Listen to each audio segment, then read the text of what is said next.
The Labour Party presidential candidate Peter Obi has again met with the Benue State Governor Samuel Otom. Obi visited Otom in Makurdi, the state capital, to express support to flood victims in the north central state. Governor Otom, a PDP member, described Obi as one of the finest presidential candidates for next year's election. He says Obi has the capacity to liberate Nigeria from economic and security challenges. He advised all the frontline presidential candidates to come together and agree on a candidate. The meeting comes amid a festering crisis within the main opposition party. And at the inauguration of the Benue PDP Campaign Council on Tuesday, Otom warned the leadership of the PDP to address the grievances of some members of the party, particularly the aggrieved 5 governors, or forget the 2023 presidential election. I think this is the first time a presidential candidate is visiting our 2 paramount rulers and taking time to pay homage to me as the governor of Benue State. We appreciate and commend you for this gesture. I think if Nigeria needs to make a choice, you are one of the finest candidates that we have in this country. Where we are in our country, Nigeria, today, we should not be looking at party. We should not be looking at where someone comes from. But we should be looking at the capacity of a personality that will be able to deliver us from the mess we are in Nigeria today. We want Nigeria to be saved. We want a better Nigeria. Everyone wants to bequeath his children anarchy. Look at him caring about those people in IDP camp. They're not his children. They're not anything. He can just walk away and say they're not his business. But he's caring about them, and that is what we want. We want a Nigeria that will show the same patriotism by caring about people and everything. Never know. Well, our Director of News and Politics Editor, Sambo, joins us now for these political developments across the country today. Thank you so much for being on the news tonight. Thank you so much. Now, the governing party, the APC, we remember very well, vividly, that they went through a rough leadership path. You know, the Buni-led committee handing over to the Senator Abdullahi Adamu-led leadership. But on what grounds would the PDP be asking the courts to disqualify everybody, candidates, leadership of the party?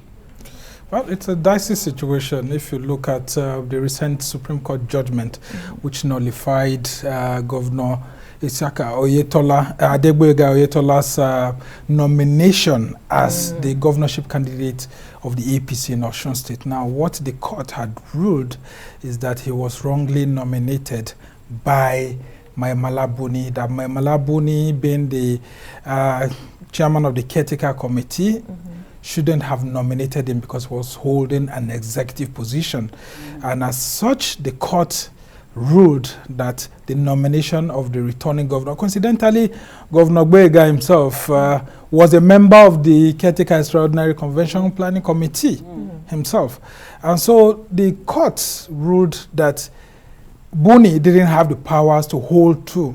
Now, if you look at the same case that happened with Rotimi Akeredolu's case earlier on, when he was, his case went up until the Supreme Court. The Supreme Court was almost split in its judgment. It was a 4-3 judgment, where they said that the PDP's Eitayo Jegede, he was actually, that case was disqualified more on technical grounds, but it was a split decision of 4-3. And when it got to Oyetola's turn, the court actually said, look, the APC shouldn't have renominated Boyega Oyetola under Maimala Buni. Now, that's why after those court judgments, you remember Festus Keyamo, senior advocate of Nigeria, who's also a minister and then spokesperson of the Presidential Campaign Council, had raised that issue that APC needed to discard of the APC caretaker committee so to it doesn't prevent become a trap later. Yes. Yeah. So it is from this latest judgment of September 30th that the PDP is now taking advantage of it to say, look, we need to revisit this issue, because the PDP had gone to court on that Eitai Ojegede versus Rotimi Akeredolu, but they narrowly escaped. And now, after this recent judgment, they saw a loophole, and it's based on that in their own thinking, they are saying that, look, it looks like something went wrong. Right. Well, in law, like they say, you cannot put something on nothing. Recall, Buni himself was going to have issues about that, because I mean, occupying an executive position as governor of, yeah, they kept saying that he was holding that on a temporary capacity. But the action of sending a governorship and deputy governorship name to INEC is actually a function that is performed by the national chairman of a party or the national secretary. It's substantive. So, in the eyes of INEC, you must be a substantive leader for you to do that. But are there other things? Are there other things playing out here? Is it just yes, politics? PDP is trying to look for the easiest way out to get to power, and I mean, everything is allowed. Imagine the possibility of having a governing party being pushed out. I mean, we've seen that happening. We've seen it happening in Zamfara State. We've seen it happening in Rivers State and again. Adamawa again. Yes, I mean, you can see all of these things happening. Well, it depends on how the APC is able to challenge this. I think APC has a lot of very strong legal minds. They'll be able to sit down, study these developments, because, I mean, these two judgments actually affect them. Why is it that in the case of Akeredolu, they escaped? Yeah. But on the case of Oyetola, the Supreme Court said no. So, but the thing is that, is there a possibility of the Supreme Court actually giving a decision that may go against them? Yes, I mean, depending on the things. But that was why Festus Keyamo had raised that alarm. And I mean, many of the party chieftains were abusing him then, saying that he was just being frivolous and all of that. But that's the reason why they had to quickly do a convention, and why President Buhari had to put his weight on Abdullahi Adamu, so that there's not so much rancor, to prevent this kind of case where PDP will go to court to challenge. But now the question is, does the PDP have the local standard to actually challenge it, since it's not a member of the APC?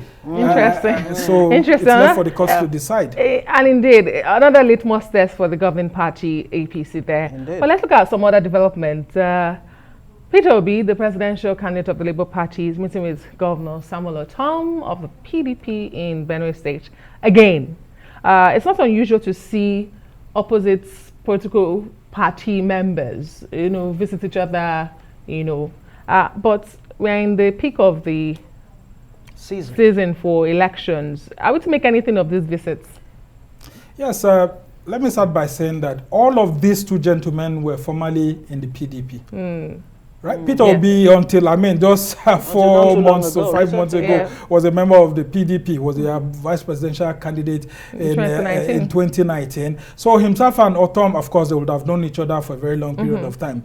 But one good thing I love about this visit by Peter Obi is that he has shown that, look, if you know how to be able to, romance the other political parties, you'll be able to have some sort of support. Now, he visited two traditional rulers, top traditional rulers in Benue, the Totiv and the Ochidoma. These are other presidential candidates have not done that before, including Atiku Abubakar, who is holding a very big traditional title position actually in Tivland. Yes, he actually holds a very big traditional title position there.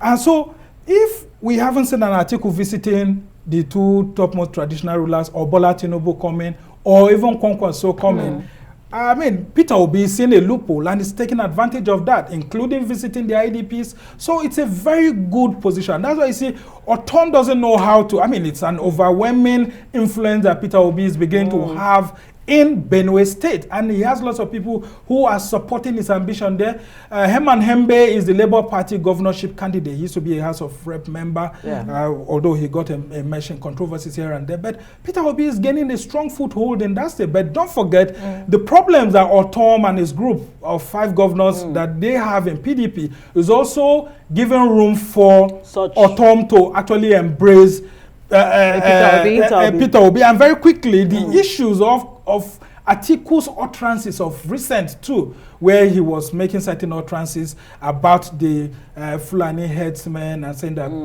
Governor Otom was being too, was being too political with the issues of the Fulani headsmen. And of course, crisis. you heard Otom say of that course. he needed to apologize publicly for such a statement. Actually. Now, what do you make of Otom saying, look, all the presidential candidates, the frontline ones, should come together and agree on a candidate?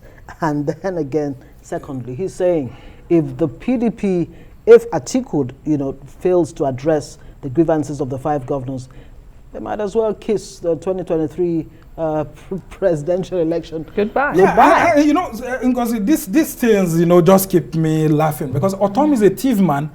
And like I said earlier, Atiku Abubakar actually holds a very strong traditional title position. It's called Zege Mule Utiv, which means that you are like the very strongest friend of the thief nation. I mean, it was given to him then. So not the Jagaban of the thief. Yeah, something within that capacity actually. So it's a very big position actually. Right. Just like he's the Waziri of Adamawa, which is like the traditional prime minister of the Adamawa kingdom. Now, in all of this, I had expected more mutual relationship between Otom and Atiku Abubakar, but because of the wicked influence and then because of this Fulani headsmen, militia stuff that has been going on, I mean, there have been lots of criticism of Otom himself, that when he gets close to the period of paying salaries to workers, just like the month has just ended, instead of paying workers their salary, he will bring in the issues of headsmen, militia. I mean, I've heard of, one of his SSA recently resigning and saying that, look,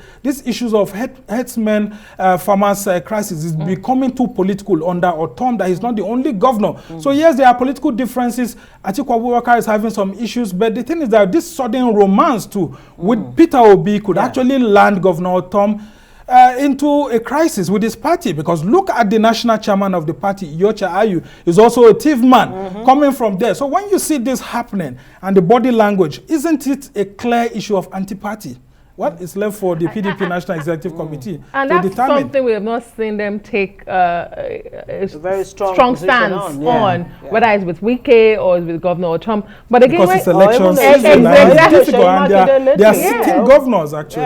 Okay, but in the case of Governor Otom again, who is seeking to go to the Senate, you talk about this romance with the Labour Party presidential candidate. How will all of that play out for him? Will it cost him? Yes, he's seeking to go to the Senate on the platform of the PDP. Yeah, it's going to be pretty difficult because the situations against Otom are building. Look, that's Benue Northwest Senatorial District. It's one that Senator George Akume, who is the Minister for Special Duties, used to hold. And considering the fight that he has been having with Senator George Akume, because he installed him, he actually contributed to his campaign, including that of Gabriel Susuwan. But of course, Akume has always had a way of fighting with governors that he helps to install as a former two-term governor himself. Now, having fought Akume to a standstill, Akume would want to use the federal might that he has to pay back Otom for dumping him. It was because of this same fight that in 2019 that Senator George Akume also lost his own senatorial position to come back to the Senate,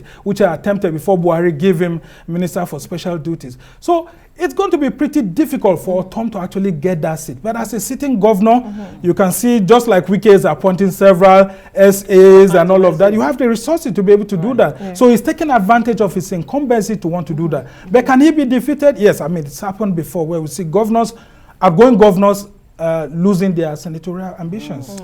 Samna Sambo, Politics Editor at Rise News. Always a pleasure having you on Newsnight. Thank you very much.